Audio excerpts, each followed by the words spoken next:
कथा प्रारंभ होत है, सुनो वीर हनुमान। राम लखन और जानकी, करत सदा कल्याण। जय श्री राम। हर हर महादेव। राम कीन विश्राम निसी, प्रात प्रयाग नहाई। चले सहित सिय लखन जन, मुदित मुनि सिरुनाई। श्री राम जी ने रात्रि को प्रयागराज में विश्राम किया और प्रातः काल स्नान करके प्रसन्नता के साथ मुनि भरद्वाज को सिर नवाकर सीता जी, लक्ष्मण जी और सेवक घू निषाद राज घू के साथ वे चले। राम सप्रेम कहेहु मुनि पाही, नाथ कही हम केहि मग जाही। मुनि मन बिहसी राम सन कहे, सुगम सकल मग तुम कहु एहि। चलते समय बड़े प्रेम से श्री राम जी ने मुनि से कहा, हे नाथ बताइए हम किस मार्ग से जाएं। मुनि ने मन में हंसकर श्री राम जी से कहते हैं कि आपके लिए सभी मार्ग सुगम हैं। साथ लगी मुनि शिष्य बोलाए, सुनि मन मुदित 50 आए। सबनि राम पर प्रेम अपारा, सकल कहै मग दीख हमारा। फिर उनके साथ के लिए मुनि ने शिष्यों को बुलाया। साथ जाने की बात सुनते ही चित्त में हर्षित हो कोई 50 शिष्य आ गए। सभी का श्री राम जी पर अपार प्रेम है। सभी कहते हैं मार्ग हमारा देखा हुआ है। मुनि बटुचारी संग तब दीने, जिन बहु जन्म सुकृत सब कीने। करि प्रणाम ऋषि आय सुपाई, प्रमुदित हृदय चले रघुराई। तब मुनि ने 4 ब्रह्मचारियों को साथ कर दिया है, जिन्होंने बहुत जन्मों तक सब सुकृत पुण्य किए थे। श्री रघुनाथ जी प्रणाम कर और ऋषि की आज्ञा पाकर कर हृदय में बड़े ही आनंदित होकर चले। ग्राम निकट जब निकसहि जाई, देखहि दरसु नारी नर धाई। होहि सनाथ जन्म फल पाई, फिरहि दुखित मनु संग पढ़ाई। जब भी किसी गांव के पास होकर निकलते हैं तब स्त्री पुरुष दौड़कर उनके रूप को देखने लगते हैं। जन्म का फल पाकर वे सदा अनाथ के सनाथ हो जाते हैं और मन को नाथ के साथ भेजकर शरीर के साथ न रहने के कारण दुखी होकर लौट आते हैं। सिया राम जय जय राम, श्री राम जय सिया राम। विदा किए बटु विनय करी, फिरे पाई मन काम। उतरी नहाए जमुन पल, जो शरीर सम श्याम।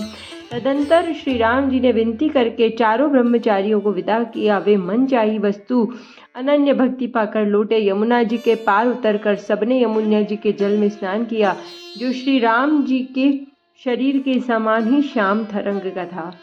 सुनत तीर बासी नर नारी, धाये निज निज काज बिसारी। लखन राम सिय सुंदरताई, देखी करहि निज भाग्य बढ़ाई। यमुना जी के किनारे पर रहने वाले स्त्री पुरुष ये सुनकर निषाद के साथ अपने 2 परम सुंदर सुकुमार नवयुवक और एक परम सुंदरी स्त्री आ रही थी। सब अपना अपना काम भूलकर दौड़े और लक्ष्मण जी, श्री राम जी और सीता जी का सौंदर्य देखकर भाग्य की बढ़ाई करने लगे।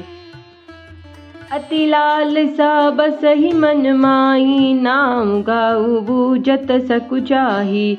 जे तिन महु बय बरधि सयाने, तिन कर जुगति राम पहिचाने। अर्थात उनके मन में परिचय जानने वाली बहुत सी लालसाएं भरी है। वे नाम गाँव पूछते सकुचाते हैं। उन लोगों के में वयोवृद्ध और चतुर थे। उन्होंने युक्ति से श्री रामचंद्र जी को पहचान लिया। सकल कथा तिन सब ही सुनाई, बनहि चले पितु आय सुपाई। सुनी सब विषाद सकल पछताई, रानी राय किन बल नाई। उन्होंने सब कथा सब लोगों को सुनाई कि पिता की आज्ञा पाकर वे वन को चले हैं। यह सुनकर सब लोग दुखित हो पछता रहे हैं कि रानी और राजा ने अच्छा नहीं किया। तेहि अवसर तायक ताप सुहावा, तेज पुंज लघु बयस सुहावा। कवि अलखित गति वेशु विरागी, मन क्रम वचन राम अनुरागी। इस अवसर पर वहाँ एक तपस्वी आया जो तेज का पुंज था, छोटी अवस्था का और सुंदर था। उसकी गति कवि नहीं जानते थे, अथवा वह कवि था जो अपना परिचय नहीं देना चाहता था। वह वैरागी के वेश में था, मन वचन और कर्म से श्री रामचंद्र जी का प्रेमी था। इस तेज पुंज के ताप से प्रसंग का कुछ टीकाकार क्षेपक मानते हैं, परंतु लोगों के देखने में यह प्रासंगिक और ऊपर से जुड़ा हुआ भी जान पड़ता है, परंतु यह सभी प्रतिया में है। गोसाई जी अलौकिक अनुभवी पुरुष थे। पता नहीं इस प्रसंग के रखने में क्या रहस्य है, परंतु यह क्षेपक तो नहीं है। यह इस तापस को जब कभी अलौकिक गति कहते हैं तब निश्चय पूर्वक कौन जान सकता है। हमारी समझ से तो तापस या तो श्री हनुमान जी थे या ध्यानस्थ तुलसीदास जी। सजल नयन तन पुलकी निज इष्ट देव पहचानी, परे उदंड जिमि धरनी तल दसा न जाई बखानी। अपने इष्ट देव को पहचान कर उसके नेत्रों में जल भर गया और शरीर पुलकित हो गया। वह दंड की भांति पृथ्वी पर गिर पड़ा और उसकी प्रेम बेहल दशा का वर्णन की नहीं किया जा सकता। राम सप्रेम पुलकी उर्लावा, परम रंक जनु पार सुपावा। मनहु प्रेम पर मारतु दो, मिलत धरे तन कह सबको। श्री रामचंद्र जी ने प्रेम पूर्वक पुलकित होकर उसको हृदय से लगा लिया। उसे इतना आनंद हुआ कि मानो कोई महादरिद्र मनुष्य पारस पा गया। उस सब कोई देखने वाले कहने लगे कि मानो प्रेम और परमार्थ परम तत्व दोनों शरीर धारण करके मिल रहे हों। बहुरी लखन पायन सोहिला, गालीन उठाई उमगी अनुरागा। पुनि से चरण दूरी दूरी सीसा, जननी जानी शिशुदीनी असीसा। फिर वह लक्ष्मण जी के चरणों में लगा। उन्होंने प्रेम से उमंग कर उसको उठा लिया। फिर उसे सीता जी के चरण धूलि को अपने सिर पर धारण किया। माता सीता जी ने उसको अपना छोटा बच्चा जानकर आशीर्वाद दिया। कीन निषाद दंडवत तेहि, मिले मुदित लखी राम सनेहि। पियत नयन पूट रूप वियोषा, मुदित सुवसनु पाई जिमि भूखा। फिर निषाद राज ने उसको दंडवत की। श्री रामचंद्र जी का प्रेमी जानकर वह उस निषाद से आनंदित होकर मिला। वह तपस्वी अपने नेत्र रूपी दोनों ने श्री राम जी की सौंदर्य सुधा का पान करने लगे और ऐसा आनंदित हुआ जैसे कोई भूखा आदमी बहुत सुंदर भोजन पाकर आनंदित होता है। ते पितु मातु कहु सखी कैसे, जिन पठे बन बालक ऐसे। राम लखन सिय अपरूप निहारी, सोई स्नेह विकल नर नारी। इधर गांव की सभी स्त्रियां कह रही है, हे सखी कहो तो वे माता पिता कैसे हैं जिन्होंने सुंदर सुकुमार बालकों को वन में भेज दिया। श्री राम जी, लक्ष्मण जी और सीता जी के रूप देखकर सब स्त्री पुरुष स्नेह से व्याकुल हो जाते हैं। सिया राम जय जय राम, श्री राम जय सिया राम। तब रघुवीर अनेक विधि, सकहि सिखावनु दीन।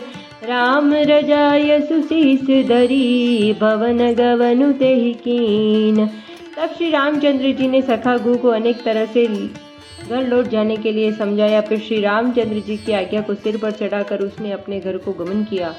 पुनि सिय राम लखन कर जोरी, जमु नहीं कीन प्रणाम बहोरी। चले ससिय मुदित दो बाई, रवि तनु जाकई करत बड़ाई। फिर सीता जी, श्री राम जी और लक्ष्मण जी ने हाथ जोड़कर यमुना जी को पुनः प्रणाम किया। सूर्य कन्या यमुना जी की बड़ाई करते हुए सीता जी सहित दोनों भाई प्रसन्नता पूर्वक आगे चले।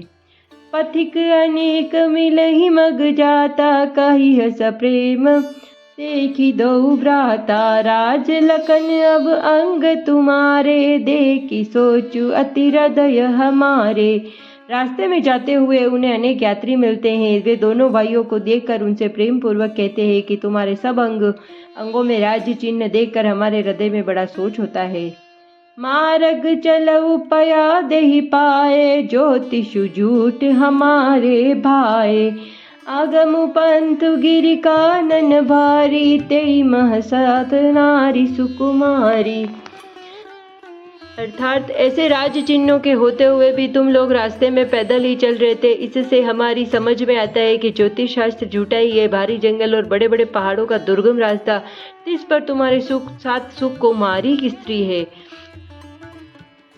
करके हरिवन जाई न जोई, हम संग चलहि जो आयस होई।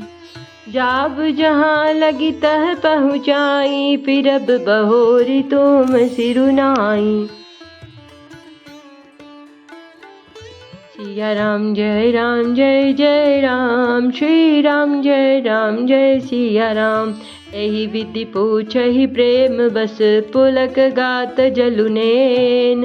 कृपा सिंधु फेरहि तिन्हि, कही विनित मृदुबेन। इस प्रकार वे यात्री प्रेमवश पुलकित शरीर हो और नेत्रों में जश्रु प्रेमाश्रु का जल भरकर पूछते हैं, किंतु कृपा के समुद्र श्री रामचंद्र जी कोमल विनय युक्त वचन कहकर उन्हें लौटा देते हैं।